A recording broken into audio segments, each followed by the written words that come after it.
Welcome to video 3 of our 8 video course. A reminder that the other 2 videos are up on YouTube if you want to go back and watch those. If you have watched them, I hope that we've been able to convince you that a belief in a creator is a belief that is based on significant evidence and logic. In this video, I'm going to try and convince you that the Bible's claim that Jesus rose from the dead is a legitimate one that can also be proved by logic and the biblical record. And I'll make the bold claim that proving God exists isn't enough. To make a real change in your life worthwhile, we have to prove that Jesus rose from the dead. Without it, there is nothing more to life than we already have. Now, firstly, I need to prove why this is necessary. Why do I need to prove to you that Jesus rose from the dead, that this event actually happened? Because after all, if we all followed the basic message of Jesus' teaching, then the world would be better off. If we all loved our enemies, then the world would be fixed. So isn't that all we have to do? Why does it matter that he rose from the dead? Well, we all know full well that trying to convince the world to treat each other nicely is an impossible task. But also, the Apostle Paul has something interesting to say about Jesus' resurrection. He says in 1 Corinthians 15, verse 14, if Christ has not been raised from the dead, then our preaching is useless and our faith is useless. Now, this seems a bit of a dramatic statement, but what he means is this. There is no point in us believing or having faith in the Bible and preaching about it if Jesus was not raised from the dead. The teaching or the faith that Paul is talking about is this core belief, which is that at some point in the future, God will send his son, Jesus, back to the earth to clean up the mess that we have made of it and set up a kingdom that will last forever. This kingdom will be ruled by the perfect King, Jesus, and will be based on the rules that he will set. Now, obviously, this can't happen if he died and stayed dead. He must be alive to be sent back. But also, everyone who has chosen to follow Jesus correctly in their life will be there. And they will be there even if they have already died before Jesus comes back. So this means that those who have already died must be resurrected so they can be part of this kingdom. And one of the reasons we believe or can prove that this will happen is that Jesus was raised from the dead. And if we believe that God can and has raised Jesus from the dead, then we can believe that the same will happen to us.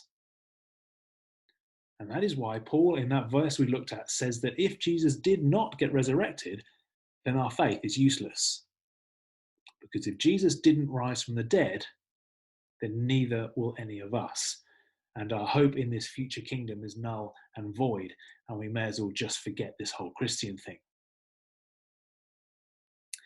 That means we are either in this or we're not. We cannot believe the Bible and the message of Jesus half-heartedly. Either we believe he was raised from the dead and accept the obligations that go with that knowledge, or we don't. Now, C.S. Lewis said this, Christianity is something that if it is false, it is of no importance. And if it is true, it is of ultimate importance. The one thing it can't be is moderately important. Now, many highly intelligent people are atheists, but equally, there are many highly intelligent people who have looked at the evidence and have come to the conclusion that God is real and also that the resurrection of Jesus Christ is real. Now, there are, of course, people whose profession is to look at evidence and come to conclusions. Our criminal courts have judges who do this. One of the most famous judges of our time was an English judge called Lord Denning. And 2 British Prime Ministers, Tony Blair and Margaret Thatcher, said he was the greatest judge of the century. And he gathered all the documents for and against the resurrection. He carefully analysed both points of view, and his final conclusion was the resurrection is true. He said, in its favour, as a living truth, there exists such overwhelming evidence, positive and negative, factual and circumstantial, that no intelligent jury in the world could fail to bring in a verdict that the resurrection story is true. Sir Lionel Luckhoo, which is a fantastic name, is listed in the Guinness Book of Records as the world's most successful lawyer. And he was knighted by Queen Elizabeth not once, but twice. And he subjected the information about the resurrection to his own rigorous analysis for several years before declaring, I say unequivocally, that the evidence for the resurrection of Jesus Christ is so overwhelming that it compels acceptance by proof, which leaves absolutely no room for doubt. And this study caused him to become a believer in Jesus Christ at age 64. A High Court judge, Edward Clarke, said of the resurrection, it is conclusive. Over and over again in the High Court, I have secured a verdict on evidence that is not nearly so compelling. But back to first things first. Did Jesus even exist? Well, there is overwhelming historical evidence that Jesus did exist, and a search on the internet will show that scholars, with very few exceptions, support that Jesus was a real person from history. And a guy called E.P. Sanders is one of the leading scholars of New Testament history, and the following are his statements, which are almost beyond dispute by scholars who do and don't believe in Jesus. They all do agree on these facts. Jesus was born approximately 4 BC. He spent his childhood and early adult in Nazareth in Israel. He was baptized by John the Baptist. He was a Jewish teacher with disciples. He taught primarily in the towns and villages of Galilee. He preached what he called the kingdom of God. He was arrested at approximately 30 years of age in Jerusalem, and he was crucified on the orders of the Roman governor Pontius Pilate. So these 8 things are pretty indisputable facts about a man called Jesus who lived in the land of Israel at the beginning of the 1st century. And this is not a crackpot conspiracy theory. These facts are agreed upon. It's not as if people who believe Jesus existed also believe Elvis is still alive. You can be a normal, functioning, sane human being and also believe in the reality of Jesus' existence. But let's quote some historical evidence for Jesus' existence. A historian from Rome called Tacitus writes of Nero's decision to blame the Christians for the fire in Rome in AD 64. He writes, Nero fastened guilt on Christians who took their name from Christus, which is Latin for Christ, who suffered the extreme penalty at the hands of Pontius Pilate. Josephus, a Jewish historian, wrote just after the time of Jesus at the end of the 1st century, and he mentions Jesus twice. This is one of them. He said, there was at that time Jesus, a doer of wonderful works. And there are many, many religious texts that mention Jesus and the early believers. But these 2 quotes are from historians whose job was to record events that happened. So Tacitus and Josephus were historians. They are unbiased and impartial, and therefore their mention of Jesus is important because the accusation of having an agenda cannot be leveled at them. The historical evidence for Jesus is undebatable, so I don't think there is any need to present any more than that, but feel free to do your own internet research as well. However, other important evidence for the existence of Jesus is eyewitness testimony. And in our courts of law, the testimony of eyewitnesses is very important. Take the court case of one of the biggest robberies ever, the Harry Winston jewelry store in Paris, and this has been called the crime of the century. The store was first robbed in 2007. 4 men pretending to be store decorators stole jewelry worth millions of dollars. And a year later, in 2008, 4 men entered the store again. 3 of them were wearing long blonde wigs, dresses, sunglasses, and high heels. and they managed to steal $143 million worth of watches and jewelry. On top of this, they forced staff to loot the storage area for them. And the police thought they had got lucky when an I Love Paris handbag was found at the scene. It had fingerprints on it, but it didn't match up with any known criminals. So the case hit a dead end until they carefully started to interview the eyewitnesses, and they noticed two things. Firstly, someone with a fantastic ear for languages noticed the thieves spoke Serbian. And secondly, that some noticed how calm the security guard was during a frightening robbery. And when the police interrogated the guard, he cracked and admitted to being the inside man for the thieves, allowing them into the shop and then letting them escape. So because of the eyewitnesses, they were able to find a link between the guard and a Serbian gang operating in Paris called the Pink Panther Gang. And they were able to arrest the four men and had a strong enough case to prosecute them. And in the court, the jury decided the men were guilty, based on the evidence that all began because of the testimony of eyewitnesses. Now, I believe it's the same with the resurrection. The eyewitnesses of the resurrected Jesus are critical to the case.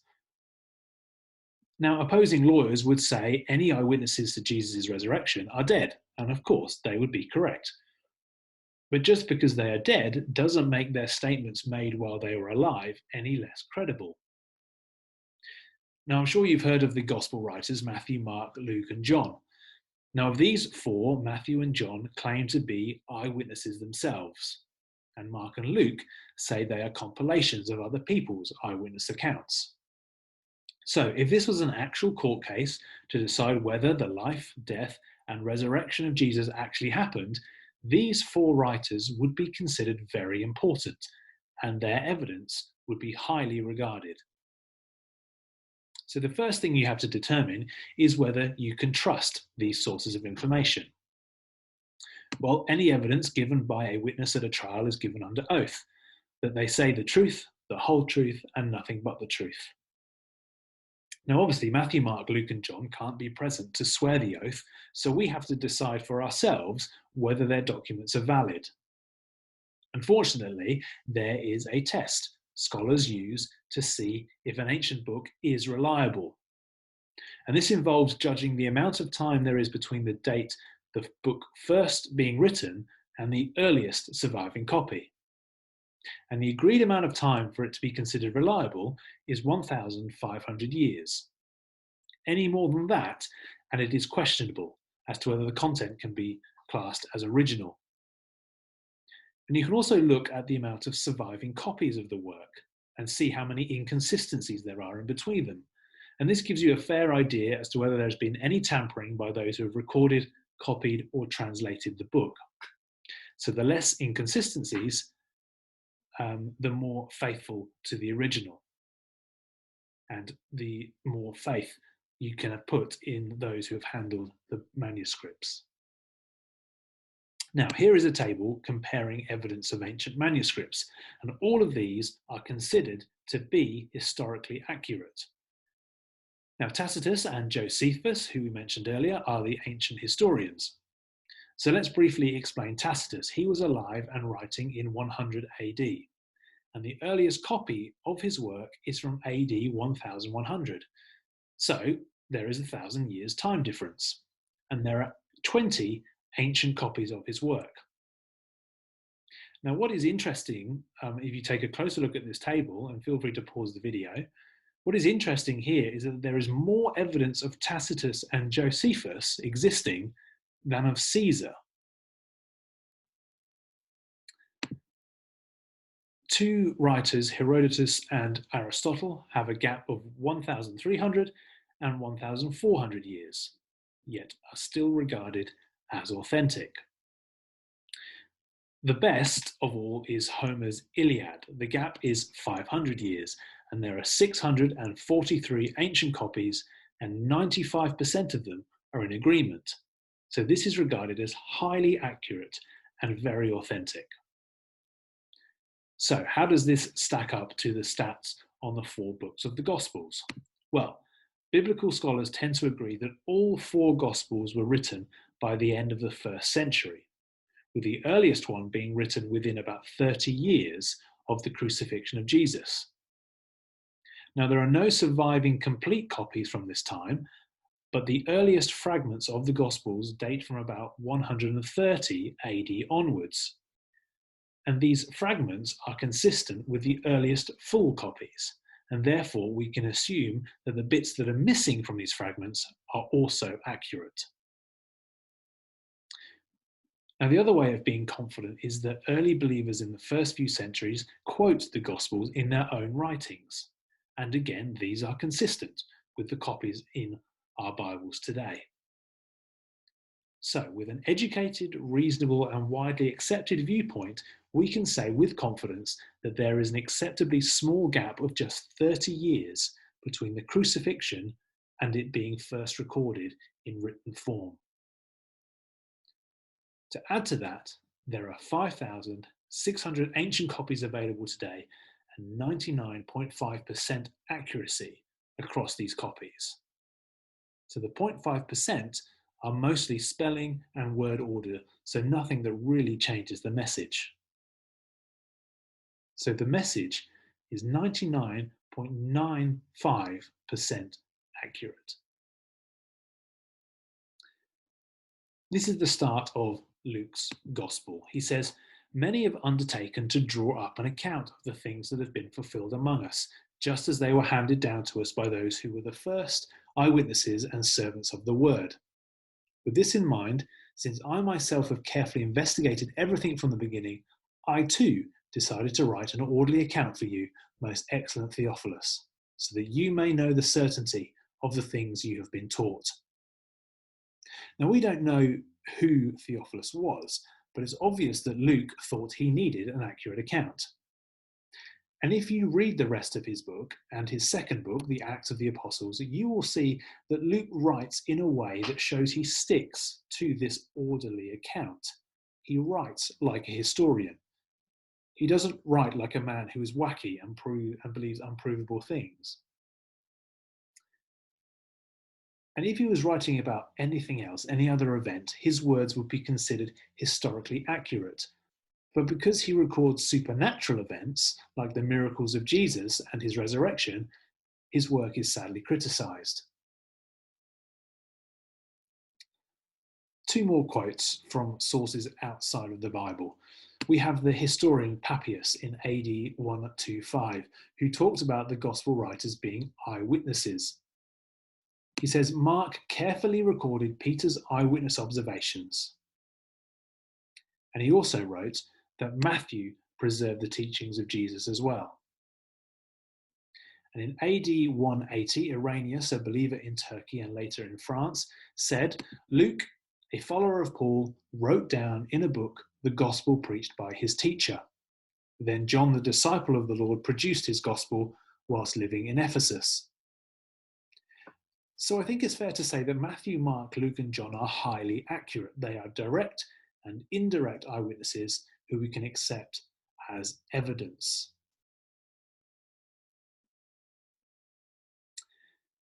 Now, a convincing proof that Jesus was resurrected for me and many other Christians is the incredible turnaround in the behavior of the disciples. The Gospels make it clear that they did not understand that God's plan was for Jesus to die. The disciples instead were fixated on the idea that Jesus would in fact overthrow the Romans and free the Jews. So if you believe this, then you can imagine what the death of Jesus does for that belief. Suddenly your leader is gone. Your whole life has just had the rug pulled from under its feet. And John 20 verse 19 describes the scene and the attitude of the disciples after Jesus had died. It says, "On the evening of the first day of the week, when the disciples were together with the doors locked for fear of the Jewish leaders." So they were afraid. Their leader has been killed, and they know that if the Jews find them, they will be killed as well. Now compare this to the verse from Acts 2 and verse 14, which records an event that happened over 40 days later in the middle of Jerusalem, the very city where Jesus was killed. It says, then Peter stood up with the 11, raised his voice, and addressed the crowd. Fellow Jews and all of you who live in Jerusalem, let me explain this to you. Now, this is a remarkable change of behavior, to go from hiding in a locked room to standing up in the middle of a crowd and preaching. Something must have happened to galvanize these men into action, when it would have been very easy to slip away into the countryside and never be seen again.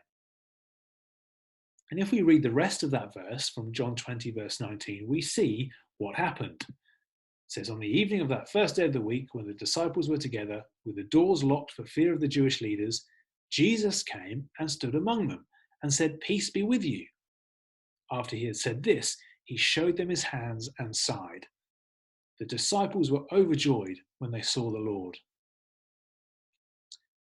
So imagine what sort of experience that would have had on you. What would that experience do to a group of despondent people? Your leader, who you saw die, suddenly appears with the scars of his crucifixion. And then suddenly, all those things that your leader had said about being raised from the dead make sense. It's no wonder that you can now stand up in a crowd of people in the very city where you were threatening to be killed and preach the good news of the gospel. Now, critics say that this event didn't happen, and that these disciples would have been shamefaced and embarrassed, that they had dedicated their lives to this man who turned out to be a fraud. He claimed to be the Son of God, and yet he couldn't protect himself from the authorities. So his resurrection must have been false. And therefore, to save face, the disciples stole the body, made up this whole thing about Jesus being raised from the dead, got a few mates to write some things down, and it got picked up and it went viral. Now, that may be a fair point if it weren't for the fact that to do so would have been incredibly dangerous. And how do we know this? Well, we know that almost every one of those disciples was tortured and killed, or at the very least, they were exiled out of the country. So if it was a fake, there would be at least one record that showed that when threatened with death, one of these men would have buckled and said, all right, we made it up. We stole the body and it's buried under Mary's patio. But they don't. Every single one of them stays true to the end, even under torture. So the conclusion to this then is that either all of those men were completely pig-headed and delusional and unwilling to go back on their original belief, or the whole thing was true. These people would not have died for something that was not true. They knew it was true because they had seen the risen Jesus. The other option that critics go for is that Jesus wasn't really dead. He was unconscious when they took him down from the cross, and the coolness of the tomb revived him, and he then pretended to have been resurrected. Now, if you look at the gospel records, you read that they were brutal in their treatment of Jesus. He was beaten and flogged to the point that he was too weak to carry his own cross, and a man called Simon of Cyrene was forced to help him. They also say that when one of his believers came and asked the Roman ruler Pilate if he could take the body of Jesus down from the cross, Pilate shows surprise that he is already dead after such a short time on the cross. So was he really dead, or was he just unconscious? Well, if he was unconscious, then this would suggest that every Roman soldier involved in the crucifixion was on their first day of the job, because they didn't have the experience to tell a dead body from a live one. Now, this is highly unlikely that a person of such high stature as Jesus would have been left to the rookies. History tells us that crucifixion was a favourite of the Romans, and these soldiers would have seen enough death to know a dead body when they saw one. But for the sake of argument, let's suppose he is unconscious and he is taken down and put into a tomb. Matthew 27 says this: Joseph took the body, Joseph being one of his followers, wrapped it in a clean linen cloth and placed it in his own new tomb that he had cut out of the rock. He rolled a big stone in front of the entrance to the tomb and went away. Mary Magdalene and the other Mary were sitting there opposite the tomb. Take a guard, Pilate answered. Go, make the tomb as secure as you know how.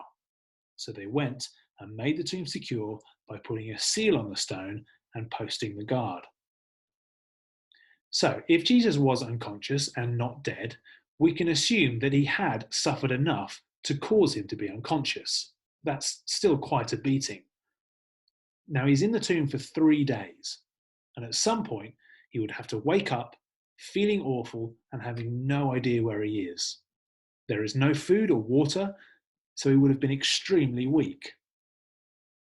And yet, he manages to move the huge stone away from the door, break the seal, either without the guards noticing, and remember, these guards would have been on high alert for any disciples coming to steal the body as part of an elaborate hoax, or he had enough strength left to beat the armed guards.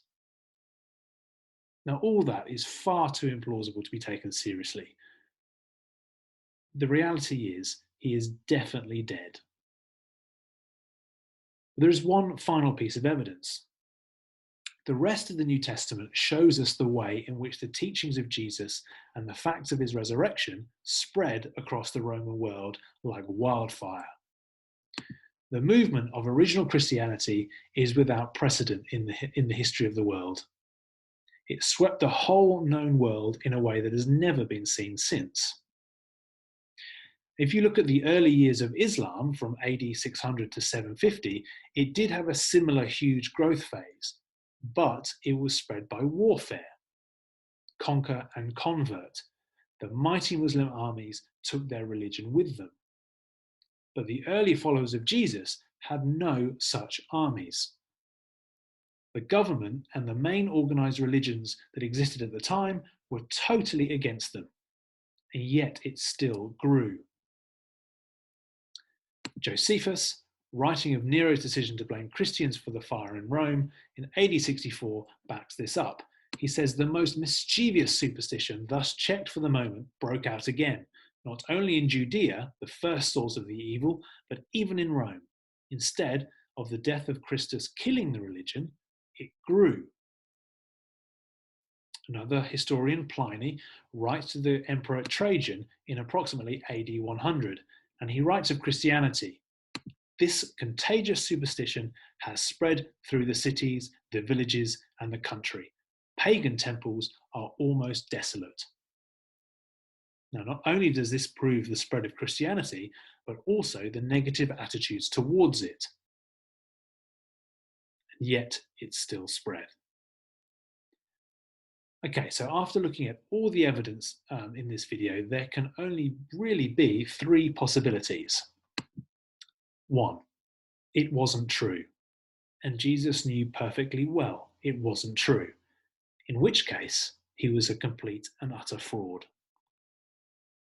2, it wasn't true, but Jesus didn't realize it wasn't true. He genuinely thought he was the Son of God, in which case he was deluded, perhaps insane. 3, and this is the logical one I believe in, there is only one other possibility, and that is everything that Jesus said and his resurrection was true. C.S. Lewis said this: a man who was merely a man and said the sort of things Jesus said would not be a great moral teacher. He'd either be insane or else he'd be the devil of hell. You must make your choice. Either this man was and is the Son of God, or else he's insane or something worse. But let's not come up with any patronizing nonsense about him being a great human teacher. He has not left that open to us, and he did not intend to. Time magazine described Jesus as the most persistent symbol of purity, selflessness, and love in the history of humanity. So if I have convinced you that Jesus did exist and that his resurrection can be viewed as historical fact, then the next logical step is to ask, well, why did God want that to happen? Why did Jesus allow that to happen? And we'll explore that in our next video.